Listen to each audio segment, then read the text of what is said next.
And if you don't have any of those things, well, then all you've got left is misery and suffering. You'll fail all the time then.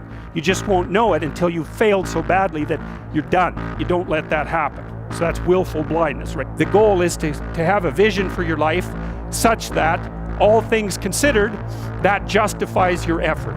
So, they're always like cracking the whip and then procrastinating, and cracking the whip and then procrastinating. And it's like, God, you could have known, but you chose not to.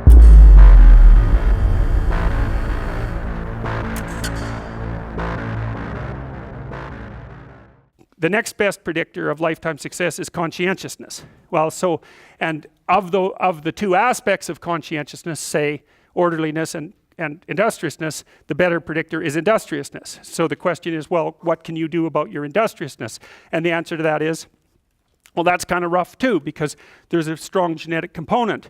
But you can work on micro habits with regards to your conscientiousness. And I think the best micro habits, this is partly to do with this future authoring program processes, I think the best thing you can do with regards to your conscientiousness is to set up some aims for yourself, goals that you actually value. And the future authoring program helps people do that. And basically, it does a situational analysis it helps you do a situational analysis of your life more than a psychological analysis, I would say. And so the questions are something like, well, all right, you're going to have to put some effort into your life. And you need to be motivated to do that. And so what are the potential sources of motivation? Well, you could think about them in the big five manner. If you're extroverted, you want friends. If you're agreeable, you want an intimate relationship. If you're disagreeable, you want to win competitions. If you're open, you want to engage in creative activity. If you're high in neuroticism, you want security. Okay, so those are all sources of potential motivation that you could draw on, that you could tailor to your own, your own personality.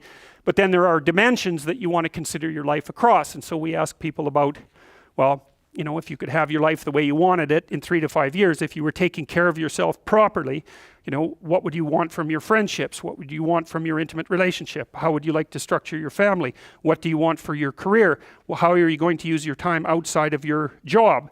And how are you going to regulate your mental and physical health, and maybe also your drug and alcohol use? Because that's a good place to auger down, because alcoholism, for example, wipes out 5 to 10% of people. So you want to keep that under control.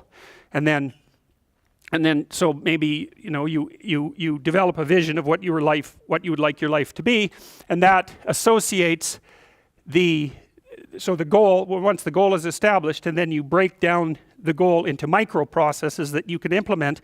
The micro processes become rewarding in proportion, in relation to their causal association with the goal, and that tangles in your incentive reward system. We talked about the dopaminergic incentive reward system, and that's the thing that keeps you moving forward. And the way it works is that it works better if it produces positive emotion when it can see you moving towards a valued goal. Okay, well, what's the implication of that? Better have a valued goal, because otherwise you can't get any positive motivation working out. And so the more valuable the goal, in principle, the more the micro processes associated with that goal start to take on a positive charge. And so what that means is, well, you get up in the morning and you're excited about the day. You're ready to go. And so as far as I can tell, what you do is you specify your long-term ideal. Maybe you also specify a place you want to stay the hell away from, so that you're terrified to fail as well as excited about succeeding, because that's also useful. You specify your goal. You do that in some sense as a unique individual. You want to specify goals that make you say, oh, if that could happen as a consequence of my efforts, it would clearly be worthwhile. Because the question always is, why do something? Because doing nothing is easy. You just sit there and you don't do anything. That's real easy. The question is, why would you ever do anything? And the answer to that has to be because you've determined by some means that it's worthwhile. And then the next question might be, well, where should you look for worthwhile things? And one would be, well, you could consult your own temperament. And the other would be, well, you kind of look at what it is that people accrue that's valuable across the lifespan. So you do a structural analysis of the subcomponents of human existence, and I already did that. You need a family, you need friends. Like, you don't need to have all these things, but you better have most of them. Family, friends, career, educational goals, plans for, time outside of work, attention to your mental and physical health, etc. That's what life is about. And if you don't have any of those things, well, then all you've got left is misery and suffering. So that's a bad deal for you. So once you set up that goal structure, let's say, and that's really in many ways that's what you should be doing at university. That's exactly what you should be doing, is trying to figure out who it is that you're trying to be, right? And you aim at that, and then you use everything you learn as a means of building that person that you want to be. And I really mean want to be. I don't mean should be. Even those things are going to overlap. And it's important to distinguish between those, because that's partly, and this is back down to the micro routine analysis. So if I was saying, well, you're going to try to make yourself more industrious. Okay, number one, specify your damn goals, because how are you going to hit something if you don't know what it is? That isn't going to happen. And often people won't specify their goals too, because they don't like to specify conditions for failure. So if you keep yourself all vague and foggy, which is real easy, because that's just a matter of not doing as well, then you don't know when you fail. And people might say, well, I really don't want to know when I fail because that's painful. So I'll keep myself blind about when I fail. That's fine, except you'll fail all the time then. You just won't know it until you've failed so badly that you're done. And that can easily happen by the time you're 40. So I would recommend that you don't let that happen. So that's willful blindness, right? You could have known, but you chose not to. Okay, so once you get your goal structure set up, you think, okay, if I could have this life, it looks like that might be worth living, despite the fact that it's going to be, anxiety provoking and threatening, and there's going to be some suffering and loss involved and all of that. Obviously, the goal is to have a vision for your life such that, all things considered, that justifies your effort. Okay, so then what do? Well, then you turn down to the micro routines. It's like, okay, well, this is what I'm aiming for. How does that instantiate itself day to day, week to week, month to month? And that's where something like a schedule can be unbelievably useful. Google Calendar. It's like, make a damn schedule and stick to it. Okay, so what's the rule with the schedule? It's not a bloody prison. That's the first thing that people do wrong. They say, well, I don't like to follow a schedule. Well, it's like, well, what kind of schedule are you setting up? Well, I have to do this, then I have to do this, then I have to do this, and then I just go play video games, because who wants to do all these things that I have to do? It's like, wrong. Set the damn schedule up so that you have the day you want. That's the trick. It's like, okay, I've got tomorrow. If I was going to set it up so it was the best possible day I could have, practically speaking, what would it look like? Well, then you schedule that. And obviously there's a bit of responsibility that's going to go along with that, because if you have any sense, one of the things that you're going to insist upon is that at the end of the day, you're not in worse shape than you were than at the beginning of the day, right? Because that's a stupid day.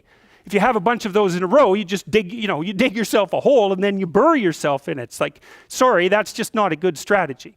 It's a bad strategy. So maybe 20% of your day has to be responsibility and obligation, or maybe it's more than that, depending on how far behind you are. But even that, you can ask yourself, okay, well, I've got these responsibilities. I have to schedule the damn things in. What's the right ratio of responsibility to reward? And you can ask yourself that, just like you'd negotiate with someone who is working for you. It's like, okay, you got to work tomorrow. Okay, so I want you to work tomorrow. And you might say, okay, well, what are you going to do for me that makes it likely that I'll work for you? Well, you could ask yourself that, So maybe you do an hour of responsibility and then you play a video game for 15 minutes. I don't know, whatever turns your crank, man. But, you have to negotiate with yourself and not tyrannize yourself. Like you're negotiating with someone that you care for, that you would like to be productive and have a good life. And that's how you make the schedule. It's like, and then you look at the day and you think, well, if I had that day, that'd be good. Great. And you're useless and horrible, so you'll probably only hit it with about 70% accuracy, but that beats the hell out of 0, right? And if you hit it even with 50% accuracy, another rule is, well, aim for 51% the next week, or 50.5% for God's sake, or because you're going to hit that position where things start to loop back positively and spiral you upward. And so that's one way that you can work on your conscientiousness, is to plan a life you'd like to have. And you do that partly by referring to social norms. That's more or less rescuing your father from the belly of the whale. But the other way you do that is by having a little conversation with yourself about, as if you don't really know who you are, because you know what you're like. You won't do what you're told. You won't do what you tell yourself to do. You must have noticed that. It's like you're a bad employee, and a worse boss. And both of those work, for you. You don't know what you want to do, and then when you tell yourself what to do, you don't do it anyways. You should fire yourself and find someone else to be. But my point is that you have to understand that you're not your own servant, so to speak. You're someone that you have to negotiate with, and you're someone that you want to present the opportunity of having a good life to. And that's hard for people because they don't like themselves very much. So, they're always like cracking the whip and then procrastinating, and cracking the whip and then procrastinating. And it's like, God, it's so boring, and it's such a pathetic way of spending your time. And you know what that's like because you probably waste like 6 hours a day. And I think we did an economic calculation about that a while back, right? Your time's probably worth $50 an hour, something like that. I mean, you're not getting paid that now, but you're young, and so this is investment time, and what you do now is going to multiply its effects in the future. So let's say it's $50 an hour, which is perfectly reasonable. So if you waste 6 hours a day, and you are, then you're wasting about $2,000 a week, or about $100,000 a year. So go ahead, but that's what it's costing you every hour. And you need to know what your damn time is worth. So let's say it's not $50, it's 30, whatever. Maybe it's 100, it's somewhere in that range. One of the things you should be asking yourself is, when you spend an hour, was that, would have I paid someone $50 to have had that hour? And if the answer is no, it's like, maybe you should do something else with your time. And it depends on whether or not you think that your time's worthwhile. But the funny thing about not assuming that is, if you assume your time isn't worthwhile, what happens is you don't just sit around sort of randomly in a state of responsibility-less bliss. What you do is you suffer existentially. And so that seems like a stupid solution. So anyways, as far as I can tell, that's how you can improve your conscientiousness. Outline a goal that you actually would like to hit. And even better, here's something else you can think about when you're negotiating in your life. You could say, if you're kind of pessimistic, you'd say, we have to negotiate an agreement. I'd like to walk away not miserable and resentful. Okay, let's call that a baseline. And that's how you're going to negotiate with your wife or your husband. That's a good thing to know. You want to negotiate so that you don't walk away miserable and resentful, because that makes you hostile, and then you'll work to hurt them. And I would say that's unless you want to hurt them, and then of course they'll happily return the favor. If you want to exist in a place where you're basically hitting each other in the head repeatedly for 30 years, you go right ahead. But I wouldn't say that that's a particularly good way of living. So you might say, the minimal precondition for a successful negotiation is that you don't walk away resentful and angry. And so that's also how you know when you have something to say to someone.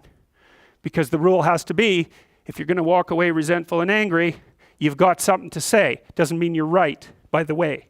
But it does mean that you have something to say. But it's kind of a low bar, Like if I wanted to live with you for 30 years, maybe we should say, how about we walk away from our mutual negotiations thrilled? Well, why not? You got to aim for something. You could aim for that. You want to negotiate with your boss for a new salary. You might think, okay, I've got this damn job. How much would I have to be paid so I'd be so bloody excited to go to work I could hardly stand it? Well, you could at least know what that number is. And then you could go there and say, look, you like to have me around. I've been doing some thinking. I think if you paid me this amount of money, I'd be so thrilled to go to work that you could hardly even keep me away from here. And your boss might think, wow, I'd actually really like to have someone around who'd be so thrilled to work that I can't get rid of them. It's like, I can't give you all of that. I'll give you 75%. Maybe we can renegotiate it in a year. It's like, hey, good deal. Or you can, be some weaselly coward and go in there and snivel about how awful your life is and walk away barely able to tolerate the outcome of the negotiation. It's like, I wouldn't recommend that. And it's funny because I've watched people do this repeatedly in my clinical practice, because we plan all the time, because the rule is, you're going to come and see me, I'm going to try to help you figure out how to have the life that you want to have. And we're going to think about that strategically. So you're making $50,000 a year right now, maybe you should be making $150,000 in 3 years. And they think, that couldn't happen. It's like, not with that attitude. That's the first thing. It's like, no, that's not going to happen. If you don't ask people for the damn money, if you don't look for a better job, but they're going to come along and just shovel a boat full of money at you. It's like, no, that's not going to happen. But why is that impossible? You look at you people in here. It's like, what the hell is wrong with you? Nothing. So you can probably have what you want. If you could figure out what the hell it was, and then, you diligently pursued it. So, and then maybe you wouldn't whine about being alive. That'd be good, because people who whine about being alive are dangerous to themselves and other people. So you might think, I can have what I want, well, but you better well figure out what it is. And you can't just wait for the, have what you want fairy to show up at your doorstep and grant it, because obviously that's not going to happen. So okay, conscientiousness. Well, we talked about how you could improve that. Social networking. That's another big deal. It's one of the advantages that older people have over younger people. And so, for example, now that I'm in my 50s, roughly speaking, I know a bunch of other people who are, relatively well positioned in the dominance hierarchy, and they know all sorts of people. And so when I go to one of them and say, can you do X, or do you know X? They say no, but I know someone who can. And that's a huge advantage. So another thing that you want to think about as you move through life, and this is that use your ability to network properly. And that doesn't mean schmooze, and it doesn't mean go out and impress people. That's all just complete bloody rubbish. It means you try to surround yourself with people who are competent in multiple different dimensions, and you maintain your relationships with them. And that's a trading relationship too, right? It involves reciprocity. But it's a huge advantage. A social network is a huge advantage, and that's something extroverted people can be really good at, because they have that sort of social ability. And that goes along with the ability to sell. So another place that you can pick up power, and power for the good, for the right things, is to consciously develop and maintain your social networks. And that also means, well, let's talk about friendships for a minute. Here's how you know if someone's your friend. A, you can tell them bad news, and they'll listen. They won't tell you why, you're stupid and why that bad thing happened to you, and how something worse happened to them once, and, derail the whole conversation. You can actually tell them bad news, and they'll listen.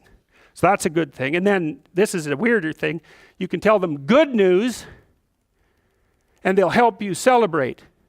And that's a really good way of deciding who you should have around you, because if you have someone around you, something good happens to you, and you're kind of afraid to even admit it, because, God, something good happened to you, it's like, you let that be known, and it'll certainly be taken away. So, you come out and you sort of tell someone half-heartedly that something good happened to you, and they give you a whack, and then talk about, the great thing that happened to them 3 years ago, or worse, the great thing that happened to someone that they knew 3 years ago. It's like, go away from that person. They're not helpful to you, and they're not helpful to themselves either. And so you want to surround yourself, you got to think about this. You got to surround yourself with people who want the best for the best part of you. You can hang around with weasels and losers that are trying to pull you down to justify the fact that they're spiraling downhill as well. And the upside of that is you don't have to have any responsibility, and you can all whine about how wretched life is, so that's pretty attractive.